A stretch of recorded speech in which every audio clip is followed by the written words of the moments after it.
Greetings, White Gold friends. Chris here, along with everybody's favorite bartender, Merrick, and we wanted to demonstrate some of our new pour-over cocktails that we have for the Gelato Barrel gelatos. And judging from the increase every single week in our chocolate cherry bombs and the Irish coffees without the coffees and Black Russians and even the PX sherries, these have been a real hit.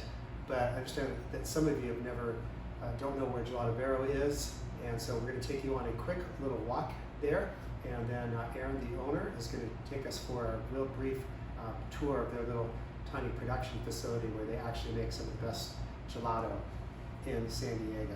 So we're going to cut right here, and I'm going to show you how to get there. They have done an amazing deal for our customers. They have a little window on the side of their building right next to the sidewalk, so you don't even have to stand in line. You can just walk right up, and they're doing pints as a real special price just for our customers for only $5 a pint, as opposed to their normal price of $8.75.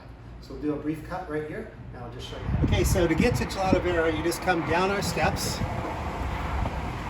go down to the sidewalk.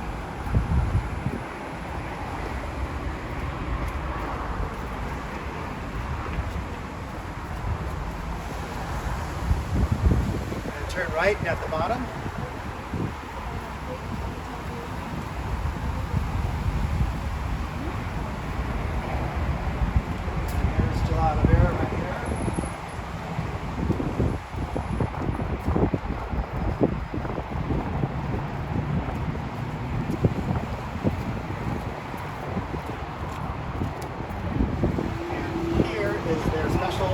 Sidewalk window just for Wine Vault customers, where you can come and pick up your $5 pints and you don't even have to stand. So I want to introduce everybody to Aaron. He's the proprietor of Gelato Barrel, and he's going to explain the whole production process of how they make the best gelato in San Diego with a very unique continuous feed system. So Aaron. So yeah, this is our ice cream machine here, our whole system. This is our tank where all of our liquid ingredients, so the base of sugar and cream, and whatever natural extracts you're using to flavor it, go into this vat here where they're mixed up. And then they're pumped out of the vat into the freezing unit through these pipes down here, all this stainless steel. And then it enters the freezing barrel right through the front of the machine. And this long, big, black cylinder is the barrel where the ice cream is actually getting churned and mixed and spun and frozen at the same time. And then it comes out of the barrel right here through this pipe, and then it gets pumped up through this pipe right out over there onto our table, and it comes right out of here, and then any fruit or nuts or pastry that's being added in gets just added by hand right as it comes out of the tube here, and then it goes right into our blast freezer to be hard frozen. And after it's been in there for 12 hours, usually about, depending on how much we make, it's ready to be served. That's it. Sounds simple, but I know there's a lot more to it. Yeah, it took a long time. You know, compiling the recipes is what takes the time, is getting everything just right, getting the proportions and everything just right. And yeah, but then once you fire it up, it's, you know. It's awesome. Yeah, I think our best seller has been the chocolate cherry bomb paired with your spumoni. Oh man, that is just incredible stuff. So anyway, we're going to go back to our restaurant, and we're actually going to make the pour-overs with your gelatos and our alcoholic pour-overs. So, all right. Thanks a million, Aaron. Thanks a lot. Take care. All right. Okay, so we're going to demonstrate how to make the most difficult dessert in the world here. Just kidding about that. The spumoni comes in, actually all of the gelato comes in pints. That's what size they look like right here, but we've gone ahead and pre-portioned some of them. So what we've got is the chocolate cherry bomb right here, and Merrick is going to pour some of that over the spumoni Gelato Barrel, just a touch. Remember when you were kids, you would used to take your ice cream and you would just like chomp it up with your spoon and kind of swirl it around and turn it into like a little slushy. That is what you can do with these right here, and basically you're just kind of turning it into what I affectionately call an adult milkshake. People always ask, well, how much do you put on? This is a pint, so it's 16 ounces, and these pour-overs all come in 7-ounce bottles, and it's enough for a pint and then some left over. So I'll let you be the judge of exactly how much you want to put on. The chocolate cherry bomb is a combination of 4 different liquors and liqueurs. We start with Luxardo Amaretto, and then we add some cognac to it, and then 3 different types of creme de cacao, and then also the cherry herring liquor from Denmark. So that's what's in there.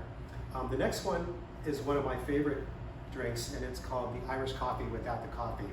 And it's basically a blend of Irish cream. You can use something like Bailey's if you want. Irish mist, which is a little more of an obscure liquor, but it's basically an Irish whiskey liqueur. Sometimes on the label it'll say honey liquor, but it's actually an Irish whiskey liqueur. And then of course Irish whiskey.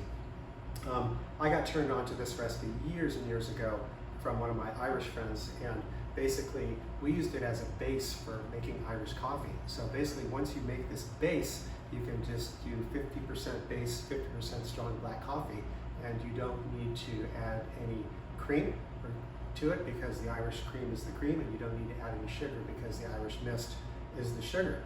And one day we were batching these out for a dinner that we were going to be serving Irish coffees to, and one of our sales reps came up and said, wow, I bet that stuff tastes good by itself. This is like when we first opened, like almost 15 years ago now, and we tried it, and it's amazing by itself. So it's one of the only ones here that does need to be refrigerated, but it's great by itself, and it's even better poured over the espresso gelato. So we've got that there, and it's absolutely delicious. Oh man, that's ridiculous. The next one we're going to demonstrate is the Black Russian, and just the traditional recipe of vodka and Kahlua. And we tried this with their dark chocolate gelato, and absolutely incredible. And then the other one that we have, and we featured this last week, is this is just Pedro Jimenez sherry. It's a very sweet sherry, and we recommend just pouring this over their Tahitian vanilla ice cream, or I should say gelato.